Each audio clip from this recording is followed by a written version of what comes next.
Aksi mahasiswa di Medan berlanjut.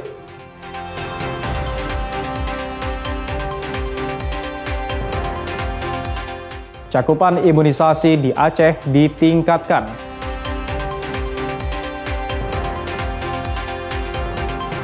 Danau Tajwid jadi lokasi wisata favorit.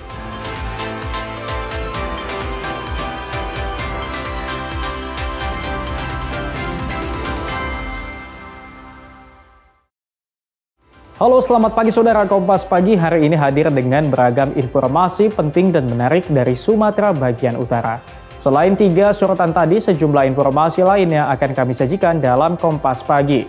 Bersama saya Emir Syapurba, inilah Kompas Pagi selengkapnya di Kompas TV, independen terpercaya.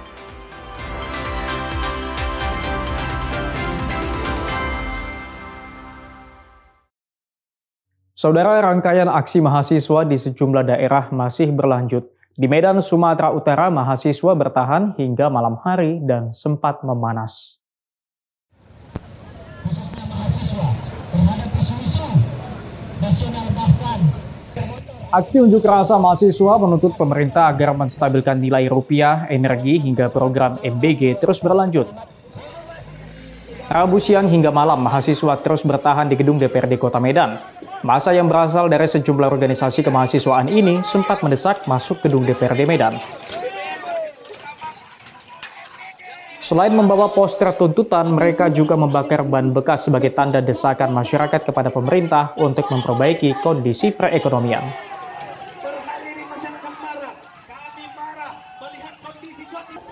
Aksi ini sempat diterima perwakilan DPRD Medan dan menemui aspirasi dari mahasiswa.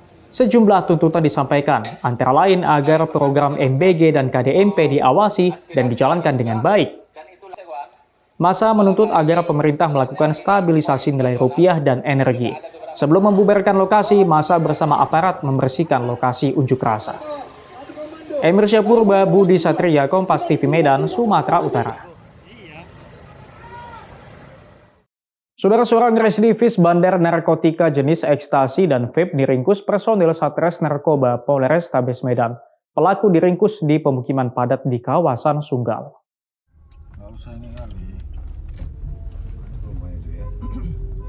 Ini adalah rekaman video yang merekam detik-detik saat petugas Satres Narkoba Polrestabes Medan merangsek masuk ke sebuah rumah di Desa Mulirejo Sunggal, Kabupaten Deli Serdang, 25 Mei lalu.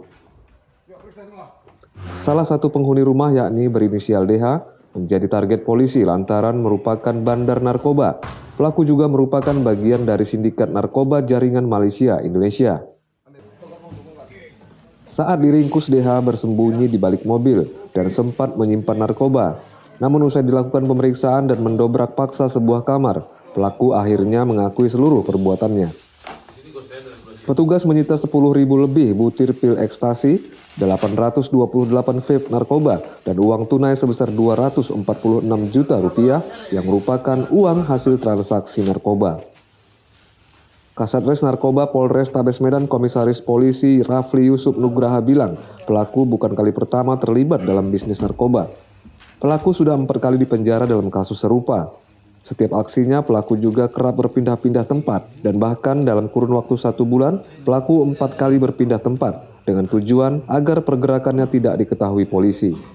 Selain menyita narkoba, polisi juga menyita sejumlah kendaraan mewah milik pelaku, yang diduga kuat merupakan hasil pencucian uang.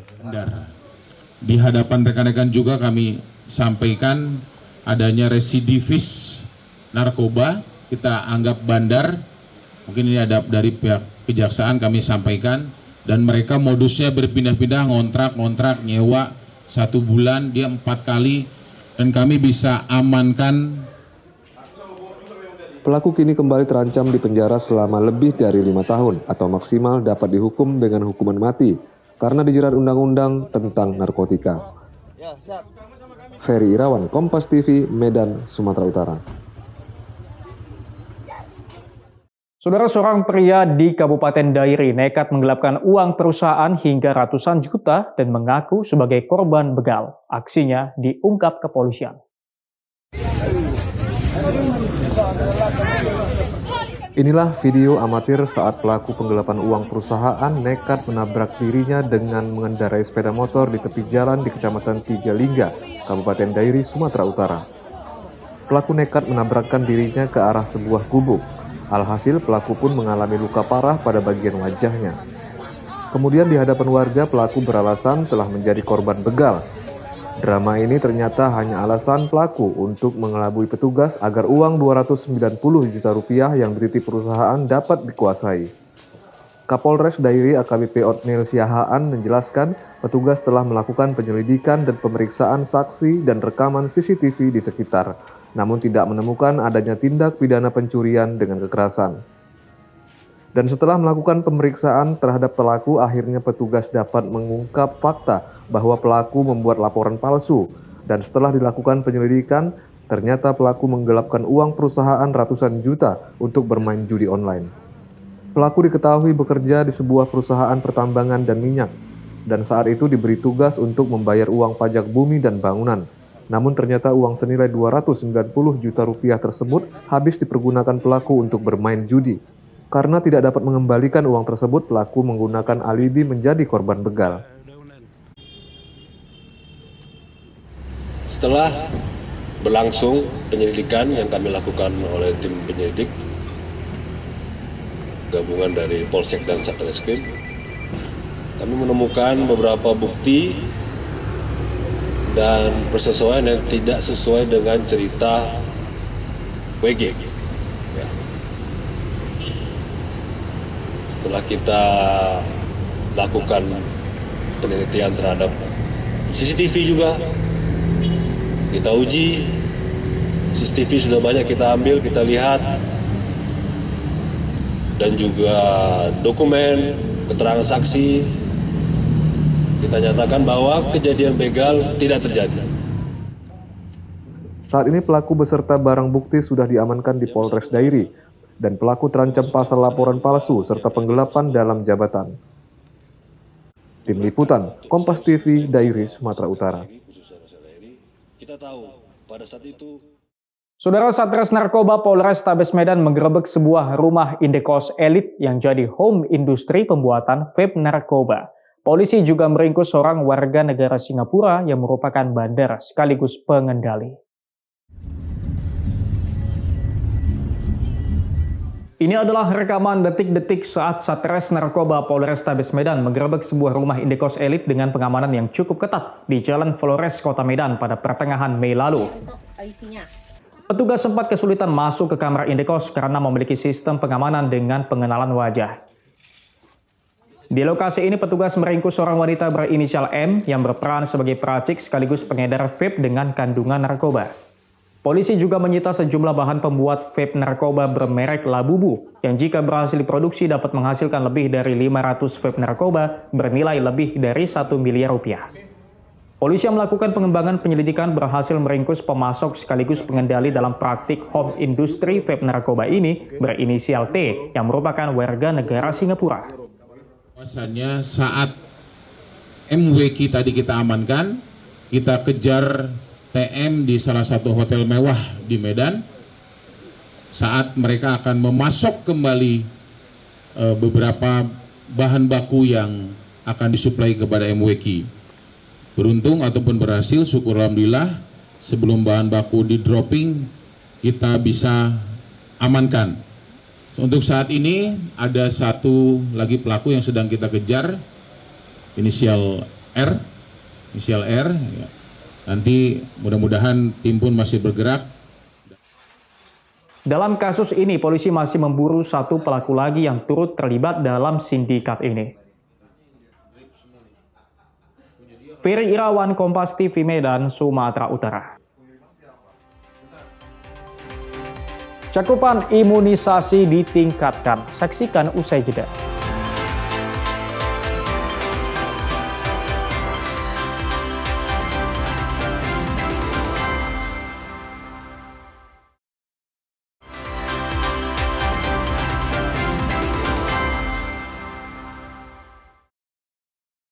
Saudara, sistem layanan kesehatan primer dan peningkatan cakupan imunisasi dasar anak di Banda Aceh akan ditingkatkan. Dalam workshop partisipatori Fakultas Kedokteran Universitas Indonesia bersama tokoh agama, diharapkan mampu memperluas imunisasi. Penelitian yang bertajuk Understanding Determinants of Reaching Under-Vaccinated and Zero-Dose Children in Indonesia atau Under-Vac ID merupakan studi untuk memahami faktor sosial dan perilaku yang menyebabkan rendahnya cakupan imunisasi terutama di Banda Aceh, yang cakupan imunisasi dasar masih 34% pada tahun 2025 lalu, sementara cakupan nasional 80,2%. Peneliti utama dari Indonesia Medical Education and Research Institute (FKUI), Dr. Ahmad Fuadi bilang, rendahnya cakupan imunisasi di Banda Aceh dan PD karena tidak diberi izin orang tua, terutama bapak, hingga rasa takut terhadap reaksi pasca vaksin seperti demam atau anak rewel. Ketakutan soal multi-injeksi, keraguan soal kehalalan vaksin, hingga keluarga nakes yang enggan divaksin. Jadi melihat bahwa risiko jangka pendeknya misalnya reaksi vaksinnya itu demam, kemudian bikin repot, rewel di rumah, itu lebih ditakutkan ketimbang melihat apa sih manfaatnya jangka panjang. Nah, ini yang kami lihat masih banyak ditemukan di masyarakat, terutama tadi karena keputusannya ada di orang tua yang laki-laki atau kakek dan neneknya. Keterlibatan tokoh agama dalam edukasi imunisasi dasar lengkap ini juga diharapkan mampu meningkatkan cakupan imunisasi di Aceh. 2012 kita sudah mengeluarkan ada 3 fatwa terkait dengan vaksin ini. Tentu fatwa itu kan tidak serta-merta akan membuat bahwa masyarakat tersadarkan untuk vaksin, tapi banyak sisi-sisi yang lain. Maka kita sampaikan di sini butuh kerja keras pemerintah agar melakukan langkah-langkah sehingga masyarakat itu banyak problem-problem yang informasi kepada masyarakat, sehingga dengan kebijakan pemerintah itu bisa lebih baik ke depan. Dalam studi Under-Vac ID, berita bohong seputar imunisasi dan vaksin pasca COVID juga berpengaruh pada cakupan imunisasi. Apalagi zero dose atau anak-anak yang belum pernah mendapatkan imunisasi juga masih tinggi. Sehingga perlu edukasi dengan melibatkan banyak pihak, terutama ulama atau tokoh agama. Mustajab, Kompas TV, Banda Aceh, Aceh. Saudara, warga di Jalan Nelayan, Kecamatan Rumbai, Kota Pekanbaru, Riau terpaksa mencari jalan alternatif setelah jembatan di kawasan tersebut amblas. Akibatnya aktivitas masyarakat terganggu karena tidak dapat dilintasi.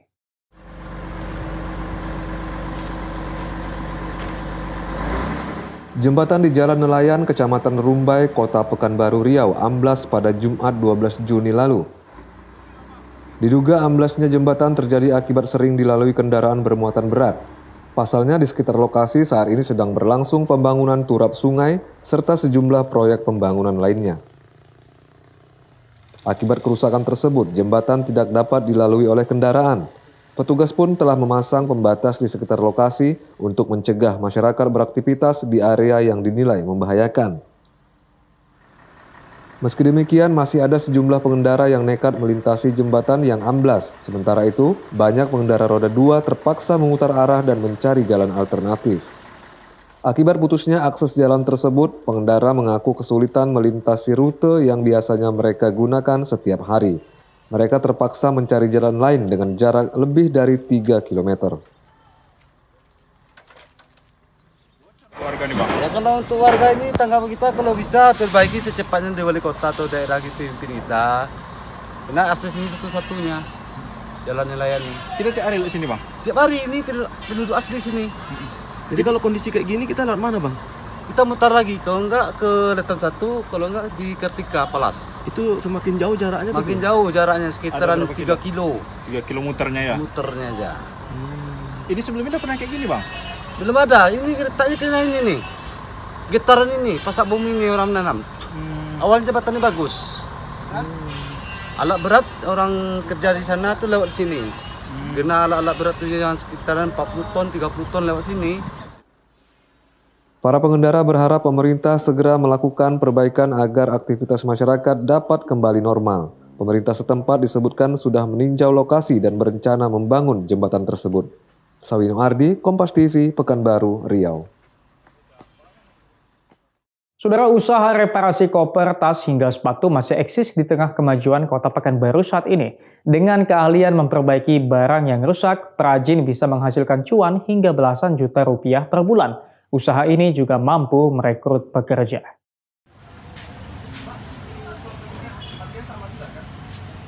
Sebuah jasa reparasi tas dan koper selalu ramai peminat, salah satunya yang berada di Jalan Hang Tuah, Kota Pekanbaru, Riau. Usaha yang telah ditekuni oleh salah seorang warga bernama Yudi ini selalu ramai didatangi pelanggan. Berawal dari keterampilan sol sepatu, usahanya terus dikembangkan dengan reparasi tas dan koper. Hasil reparasi tas dan koper yang memuaskan membuat permintaan warga terus meningkat. Rata-rata kerusakan tas dan koper yang diperbaiki seperti penggantian resleting dan kerusakan pada roda atau troli. Dari usaha jasa reparasi itu, Yudi bahkan telah memperkerjakan 4 orang karyawan. Reparasi tas dan koper telah ditekuni Yudi sejak 2004 dengan hasil cukup memuaskan. Dalam satu hari, belasan tas dan koper selesai diperbaiki dengan upah pengerjaan setiap koper atau tas hingga Rp100.000 per unit. Kalau awalnya itu saya sebenarnya usahanya di servis sepatu dan sendal. Cuman karena ada juga konsumen yang mengantarkan tas untuk diperbaiki, kita terima. Lama-kelamaan makin rame, makanya ada ide untuk perbaiki tas ini. Itu awal mula kita buka servis tas ini, lebih kurang 10 tahun yang lewat. Tas apa aja bang yang dibagusin? Mulai dari tas sekolah, tas pesta, koper, travel bag, macam-macam, tas pancing, tas golok. Reparasi tas dan koper diminati warga karena biayanya lebih murah ketimbang membeli baru. Proses perbaikan juga cukup cepat, sehari hingga 2 hari. Dari kemampuan reparasi ini, Yudi tidak hanya menghasilkan cuan, namun juga membuka lapangan kerja bagi masyarakat sekitar karena telah merekrut karyawan untuk peningkatan pelayanan kepada konsumennya. Sawino Ardi, Kompas TV, Pekanbaru, Riau. Saudara, pembangunan sekolah rakyat di Kabupaten Nagan Raya, Aceh terus dikebut. Menteri Pekerjaan Umum Dodi Hanggodo meninjau progres pembangunan tersebut ditargetkan akhir bulan Juni ini dapat langsung difungsikan.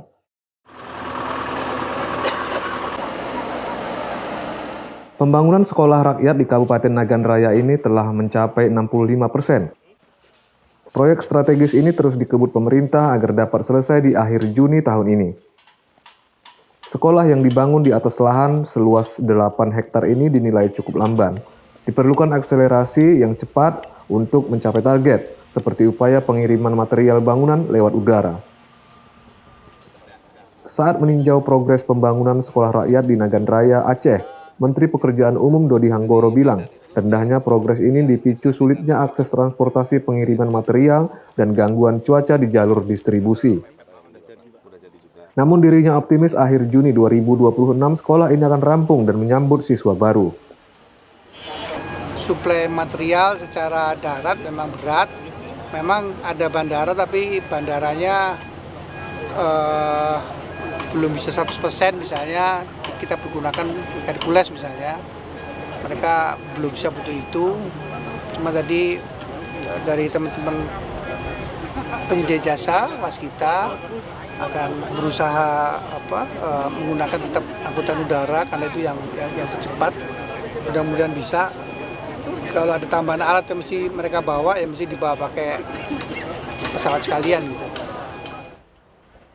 Proyek sekolah rakyat yang dikerjakan Waskita Karya ini dirancang menjadi kawasan pendidikan terpadu yang dilengkapi berbagai fasilitas modern seperti ruang kelas yang representatif, laboratorium, gedung serbaguna, lapangan olahraga, asrama siswa hingga rumah susun bagi para guru.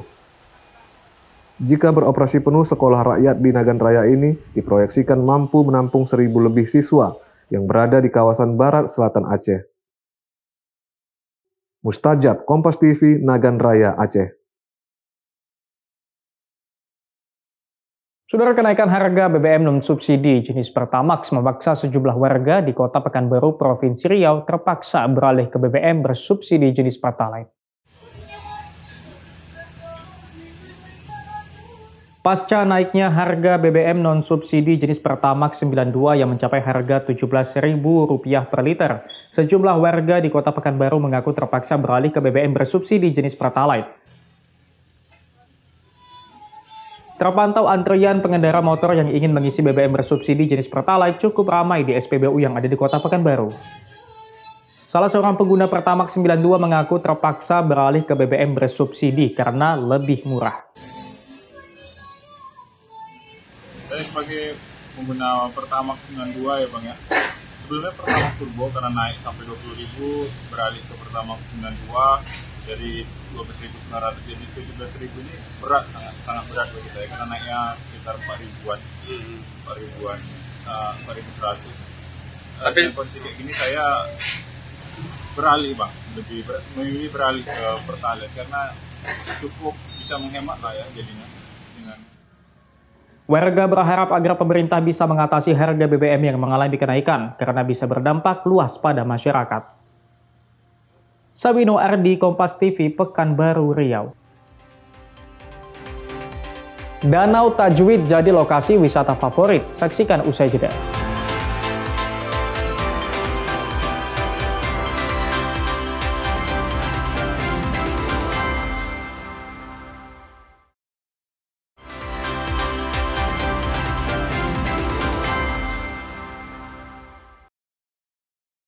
Saudara, wisata alam Danau Tajwid di Kecamatan Langgam, Kabupaten Pelalawan, Riau menjadi salah satu destinasi favorit masyarakat.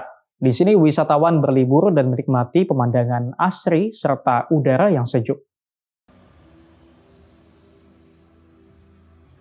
Di Kecamatan Langgam, Kabupaten Pelalawan, Riau terdapat sebuah destinasi wisata alam yang menawarkan keindahan panorama dan suasana yang menyegarkan, yaitu Danau Tajwid.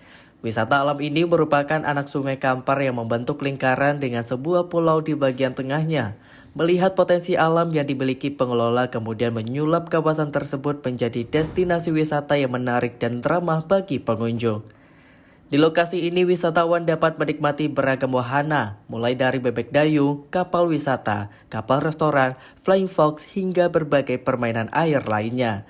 Suasana yang tenang dengan pepohonan rindang menjadikan tempat ini cocok untuk bersantai bersama keluarga maupun teman. Untuk mencapai Danau Tajwid, pengunjung harus menempuh perjalanan sekitar 1,5 hingga 2 jam dari pusat kota Pekanbaru. Pengunjung hanya dikenakan tarif masuk sebesar Rp10.000 per orang. Sementara untuk menikmati setiap wahana, pengunjung akan dikenakan biaya tambahan sesuai jenis permainan yang dipilih. Pengelola juga menyediakan gazebo dengan tarif Rp50.000. Bagi wisatawan yang datang dari luar daerah, tidak perlu khawatir. Pengelola telah menyediakan homestay yang berada di tepi danau sehingga pengunjung dapat menikmati keindahan alam lebih lama. Salah satu pengunjung mengaku sering berkunjung ke Danau Tajwid karena suasananya yang rindang dan sejuk. Ia biasanya datang bersama teman maupun keluarga untuk menikmati waktu bersantai. Ada wahana bebek, kolam renang, kolam renang. Ya bayar berapa? 10.000 aja. Datang ke sini sama siapa aja? Sama kawan-kawan, bisa juga sama keluarga. Dengan keindahan alam yang masih asri serta beragam pilihan wahana rekreasi, Danau Tajwid mungkin bisa menjadi salah satu destinasi wisata yang layak dikunjungi oleh Anda saat berlibur di Kabupaten Pelalawan, Riau. Sawino Ardi, Kompas TV, Pelalawan, Riau. Saudara, Bangkinang yang merupakan ibu kota Kabupaten Kampar, Provinsi Riau memiliki sejumlah wisata yang menarik untuk dikunjungi, salah satunya Sunset Sungai Kampar. Banyak pengunjung dari luar kota datang menikmati keindahannya. Lokasinya persis di jantung kota Bangkinang, Kabupaten Kampar. Wisata yang diberi nama Bangkinang Riverside ini banyak dikunjungi wisatawan pada sore menjelang malam. Suasana yang sejuk dan cantik membuat pengunjung betah untuk berlama-lama bersama keluarga. Spot foto dengan latar Sungai Kampar dan jembatan Waterfall City menjadi daya tarik tersendiri bagi pengunjung. Untuk menikmati wisata ini, pengunjung tidak dipungut biaya alias gratis. Mereka hanya dikenakan tarif parkir kendaraan mulai dari Rp2.000 hingga Rp5.000. Wisata ini juga dilengkapi sarana toilet dan tong sampah agar kebersihan tetap terjaga. Salah satu pengunjung yang datang di Pekanbaru mengaku sengaja datang bersama keluarga untuk menikmati suasana yang baru dengan latar sungai. Udah berapa kali di sini? Baru pertama kali ini. Lumayan bagus. Bisa buat kumpul-kumpul keluarga, enak lah. Adem juga. Nah, apa aja yang ada di sini fasilitasnya? Buat foto-foto paling nongkrong-nongkrong kan. Sama teman-teman keluarga. Paling makan, paling banyak ya. Kalau untuk buat foto, sungainya bagus ya, ada jembatannya juga. Karena jembatannya ada 2, tengah-tengahnya nampaknya jadi bagus sungainya. Jika Anda datang ke Bangkinang, Kabupaten Kampar Riau, jangan lupa untuk berkunjung ke tempat ini. Selain menawarkan keindahan alam, wisata ini juga menjanjikan berbagai macam kuliner dengan harga sangat bersahabat dengan kantong para pengunjung. Sawino Ardi, Kompas TV, Kampar, Riau. Saudara jaksa menuntut 2 terdakwa kasus jual beli BBM bersubsidi menggunakan jerigen dengan hukuman 5 bulan penjara. Tuntutan ini sama dengan masa penahanan para terdakwa. Terdakwa Aziz Apandi Silalahi dan Rading Alamir Cibro, terdakwa kasus jual beli Pertalite menggunakan jerigen tanpa izin, Senin sore mendengarkan tuntutan jaksa di Pengadilan Negeri Medan. Jaksa menuntut kedua terdakwa dengan hukuman 5 bulan dan 5 hari penjara. Sebab perbuatan terdakwa telah terbukti melanggar Pasal 55 Undang-Undang Nomor 22 Tahun 2001 tentang migas. Lamanya tuntutan sesuai dengan masa tahanan yang telah dijalani terdakwa. Penasihat hukum terdakwa Rumintang Naibahu bilang akan melakukan pledoi atas tuntutan jaksa. Rumintang juga berharap majelis hakim dapat membebaskan kliennya dan memerintahkan penyidikan baru kepada pengelola SPBU. Tapi yang paling utama kami menginginkan ada sprindik baru terhadap orang yang benar-benar terlibat di dalam masalah tersebut. Yaitu bensinnya kah, pengawasnya kah, silakan polisi lakukan penyelidikan ulang, buat sprindik baru. Polisi menangkap terdakwa pada bulan Januari lalu saat terdakwa Aziz Silalahi, penjaga pompa SPBU Simpang Pos Kota Medan, melakukan pengisian 20 liter Pertalite ke jerigen yang dibawa oleh terdakwa Rading Alamir. Rencananya BBM tersebut akan dijual eceran. Rauganda Malau, Kompas TV Medan, Sumatera Utara. Saudara, Balai Pelaksanaan Jalan Nasional Aceh memperlebar jalan lintas Barat Aceh antara Calang Aceh Jaya dan Simpang Peltnagan Raya. Pelebaran ini dilakukan untuk mendukung pertumbuhan ekonomi dan pembangunan di kawasan Barat Selatan Aceh. Pelaksana tugas PLT Kepala Pelaksanaan Jalan Nasional Aceh, Zulkarnaini, menyebut pelebaran jalan lintas Barat Aceh ini adalah program preservasi jalan dan jembatan untuk mendukung kelancaran arus lalu lintas, meningkatkan kualitas jalan, sekaligus mendukung pertumbuhan ekonomi dan pembangunan. Proyeknya bernilai 18 miliar rupiah.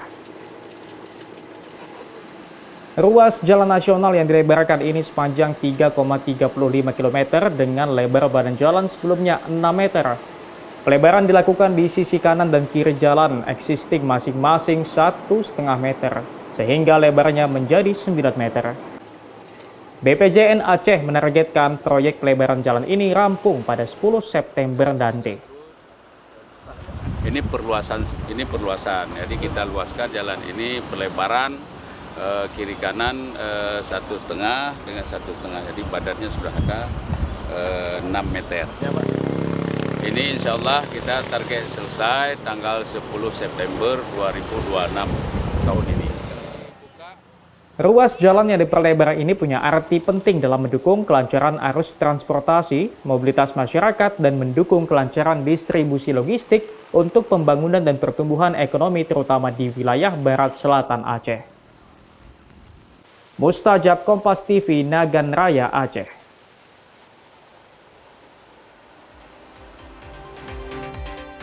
Demo mahasiswa masih berlanjut, saksikan usai jeda.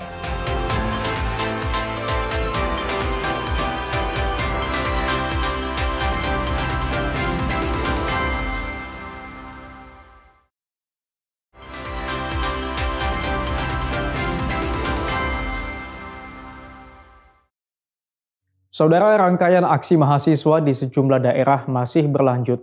Di Medan, Sumatera Utara, mahasiswa bertahan hingga malam hari dan sempat memanas. Khususnya mahasiswa terhadap isu-isu nasional bahkan Aksi unjuk rasa mahasiswa menuntut pemerintah agar menstabilkan nilai rupiah, energi, hingga program MBG terus berlanjut. Rabu siang hingga malam, mahasiswa terus bertahan di gedung DPRD Kota Medan. Massa yang berasal dari sejumlah organisasi kemahasiswaan ini sempat mendesak masuk gedung DPRD Medan. Selain membawa poster tuntutan, mereka juga membakar ban bekas sebagai tanda desakan masyarakat kepada pemerintah untuk memperbaiki kondisi perekonomian.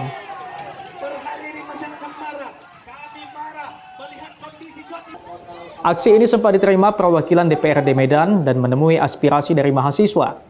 Sejumlah tuntutan disampaikan, antara lain agar program MBG dan KDMP diawasi dan dijalankan dengan baik. Massa menuntut agar pemerintah melakukan stabilisasi nilai rupiah dan energi. Sebelum membubarkan lokasi, massa bersama aparat membersihkan lokasi unjuk rasa. Emir Syapurba, Budi Satria, Kompas TV Medan, Sumatera Utara.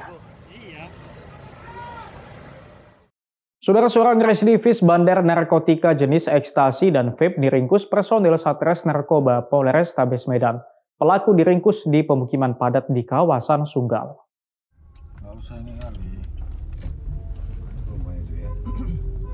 Ini adalah rekaman video yang merekam detik-detik saat petugas Satres Narkoba Polrestabes Medan merangsek masuk ke sebuah rumah di Desa Mulirejo Sunggal, Kabupaten Deli Serdang, 25 Mei lalu.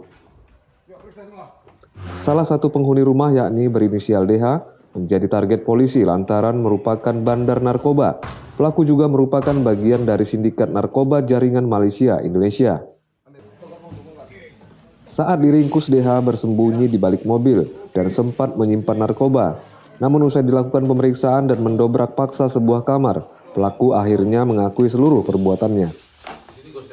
Petugas menyita 10.000 lebih butir pil ekstasi, 828 vape narkoba, dan uang tunai sebesar 246 juta rupiah yang merupakan uang hasil transaksi narkoba. Kasatres Narkoba Polrestabes Medan Komisaris Polisi Rafli Yusuf Nugraha bilang, pelaku bukan kali pertama terlibat dalam bisnis narkoba. Pelaku sudah 4 kali dipenjara dalam kasus serupa. Setiap aksinya, pelaku juga kerap berpindah-pindah tempat, dan bahkan dalam kurun waktu 1 bulan, pelaku 4 kali berpindah tempat, dengan tujuan agar pergerakannya tidak diketahui polisi.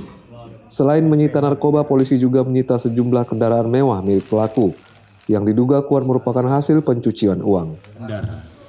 Di hadapan rekan-rekan juga kami sampaikan adanya residivis narkoba, kita anggap bandar, mungkin ini ada dari pihak kejaksaan kami sampaikan, dan mereka modusnya berpindah-pindah, ngontrak, nyewa 1 bulan, dia 4 kali, dan kami bisa amankan. Pelaku kini kembali terancam di penjara selama lebih dari 5 tahun atau maksimal dapat dihukum dengan hukuman mati karena dijerat undang-undang tentang narkotika. Ferry Irawan, Kompas TV, Medan, Sumatera Utara. Saudara, seorang pria di Kabupaten Dairi nekat menggelapkan uang perusahaan hingga ratusan juta dan mengaku sebagai korban begal. Aksinya diungkap kepolisian. Inilah video amatir saat pelaku penggelapan uang perusahaan nekat menabrak dirinya dengan mengendarai sepeda motor di tepi jalan di Kecamatan Tigalingga, Kabupaten Dairi, Sumatera Utara. Pelaku nekat menabrakkan dirinya ke arah sebuah gubuk. Alhasil pelaku pun mengalami luka parah pada bagian wajahnya. Kemudian di hadapan warga, pelaku beralasan telah menjadi korban begal.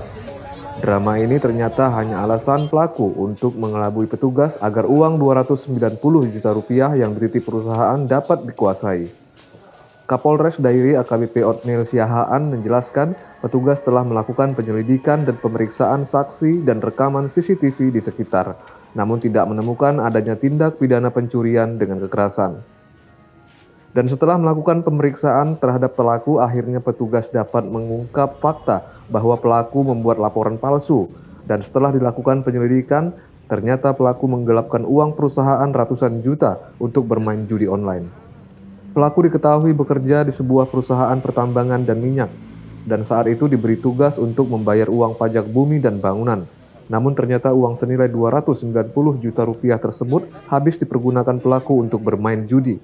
Karena tidak dapat mengembalikan uang tersebut, pelaku menggunakan alibi menjadi korban begal. Setelah berlangsung penyelidikan yang kami lakukan oleh tim penyelidik gabungan dari Polsek dan Satreskrim, kami menemukan beberapa bukti dan persesuaian yang tidak sesuai dengan cerita WG. Ya. Setelah kita lakukan penelitian terhadap CCTV juga, kita uji, CCTV sudah banyak kita ambil, kita lihat, dan juga dokumen, keterangan saksi, kita nyatakan bahwa kejadian begal tidak terjadi. Saat ini pelaku beserta barang bukti sudah diamankan di Polres Dairi, dan pelaku terancam pasal laporan palsu serta penggelapan dalam jabatan. Tim Liputan, Kompas TV, Dairi, Sumatera Utara. Kita tahu pada saat itu Saudara, Satres Narkoba Polrestabes Medan menggerebek sebuah rumah indekos elit yang jadi home industri pembuatan vape narkoba. Polisi juga meringkus seorang warga negara Singapura yang merupakan bandar sekaligus pengendali. Ini adalah rekaman detik-detik saat Satres Narkoba Polrestabes Medan menggerebek sebuah rumah indekos elit dengan pengamanan yang cukup ketat di Jalan Flores, Kota Medan pada pertengahan Mei lalu. Petugas sempat kesulitan masuk ke kamar indekos karena memiliki sistem pengamanan dengan pengenalan wajah. Di lokasi ini petugas meringkus seorang wanita berinisial M yang berperan sebagai peracik sekaligus pengedar vape dengan kandungan narkoba. Polisi juga menyita sejumlah bahan pembuat vape narkoba bermerek Labubu yang jika berhasil diproduksi dapat menghasilkan lebih dari 500 vape narkoba bernilai lebih dari 1 miliar rupiah. Polisi yang melakukan pengembangan penyelidikan berhasil meringkus pemasok sekaligus pengendali dalam praktik home industri vape narkoba ini berinisial T yang merupakan warga negara Singapura. Bahwasannya saat MWK tadi kita amankan, kita kejar TM di salah satu hotel mewah di Medan. Saat mereka akan memasok kembali beberapa bahan baku yang akan disuplai kepada MWK. Beruntung ataupun berhasil, syukur alhamdulillah, sebelum bahan baku di dropping kita bisa amankan. Untuk saat ini ada satu lagi pelaku yang sedang kita kejar, inisial R. Ya. Nanti mudah-mudahan tim pun masih bergerak. Dalam kasus ini polisi masih memburu satu pelaku lagi yang turut terlibat dalam sindikat ini. Ferry Irawan, Kompas TV Medan, Sumatera Utara. Sampai di sini Kompas Pagi hari ini. Anda bisa menyimak video tayangan kami di kompas.tv atau menyaksikan siaran langsung via streaming di kompas.tv/live. Kami undur diri, tetap saksikan rangkaian program berita hanya di Kompas TV, independen, terpercaya.